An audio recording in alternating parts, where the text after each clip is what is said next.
407 kilometers per hour. That's the exact moment physics got rewritten. Welcome to The Explainer. Today, we're diving straight into the machine that literally shattered the automotive rulebook forever, the legendary Bugatti Veyron. Section 1. The Envelope Sketch. Let's look at Ferdinand Piesch's audacious vision. So picture this. It's 1997.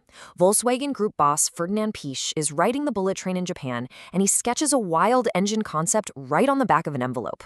By the year 2000, he lays down a mandate that engineers honestly thought was a joke. He demanded over 1,000 horsepower, a top speed pushing past 400 kilometers per hour, 0 to 100 in under 3 seconds. And the real kicker? You had to be able to comfortably drive this monster to the opera that very same evening. I mean, combining violent track performance with ultra-refined luxury? At the time, that was just impossible.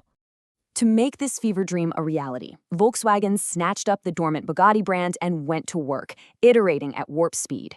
In 1998, they rolled out the EB118 two-door concept. By spring '99, it morphed into the EB218 four-door saloon. Autumn hits, and we see the 18.3 Chiron, their first real sports car concept. And finally, late 1999 brings us the 18.4 Veyron, locking in that iconic, unmistakable silhouette. But look, a beautiful shell isn't hitting 400 kilometers per hour on its own. Which brings us to Section 2, Engineering the Impossible. Enter the W16 reality. That original 18-cylinder sketch from the train? Yeah, scrapped. Thermodynamics said absolutely not, so instead they engineered this absolute unit, an 8.0-liter 64-valve W16 engine. They basically took two narrow-angle V8s and bolted them together, and to guarantee that 1,001 horsepower target, they slapped on 4 massive turbochargers. It was a completely unprecedented piece of engineering.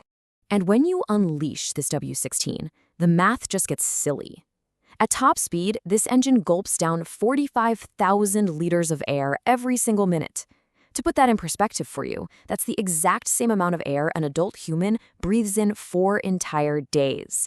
It's literally trying to vacuum up the atmosphere to feed those turbos.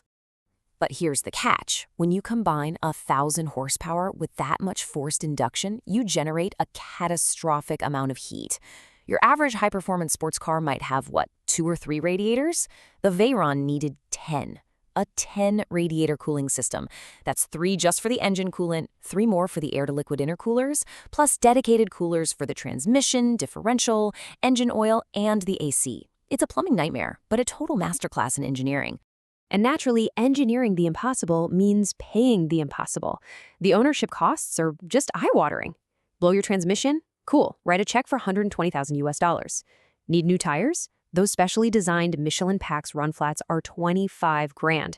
But wait, because they literally have to be glued to the wheels to survive the centripetal forces at top speed, mounting them costs $70,000. And you have to ship the wheels to France to do it?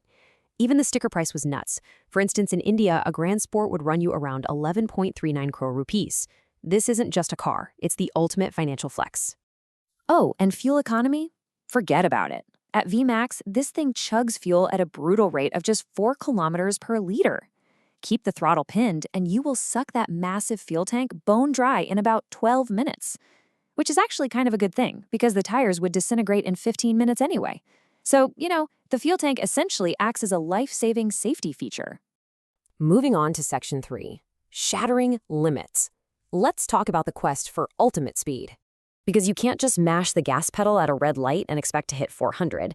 In fact, for everyday driving, the car is electronically locked to a handling limit of 343 kilometers per hour. To unlock true top speed, you have to perform this crazy, almost ritualistic checklist. First, come to a complete dead stop. Then, take a special top speed key and insert it into a slot down to the left of your seat. This triggers a full mechanical transformation. The rear spoiler drops to cut drag, the front diffuser snaps shut, and the whole chassis hunkers down to a ground clearance of just 6.5 centimeters. It literally arms itself like a missile. And the results? Well, they speak for themselves. The standard Veyron 16.4 nailed that historic 407 km/h mark in 2005. Later, the open-top Grand Sport Vitesse pushed it to 408. But Bugatti wasn't going to just sit there when rivals tried to snatch the crown. In July 2010, they unleashed the Supersport and absolutely smashed the Guinness World Record with an unbelievable 431 km/h. How'd they pull that off? They took the standard 1,001 horsepower and said, let's turn it up. The Super Sport was tuned to 1,200 horsepower with a massive 1,500 newton-meters of torque. Throw in a heavily revised aerodynamic package, and Bugatti cemented themselves as the undisputed kings of speed. But going fast is only half the battle, right? You've got to be able to stop. And thanks to massive cross-drilled carbon ceramic brakes, plus a rear spoiler that snaps up to a 55-degree angle in 0.4 seconds to act as an air brake, the Veyron can brake from 400 kilometers per hour to a dead standstill in under 10 seconds. Listen to this. That deploying air brake alone generates the same stopping power as an ordinary hatchback slamming on the brakes. Insane. Section 4. The Concorde Moment. The Veyron's Cultural Legacy. This was never meant to be a mass-market car. It was an incredibly exclusive engineering exercise.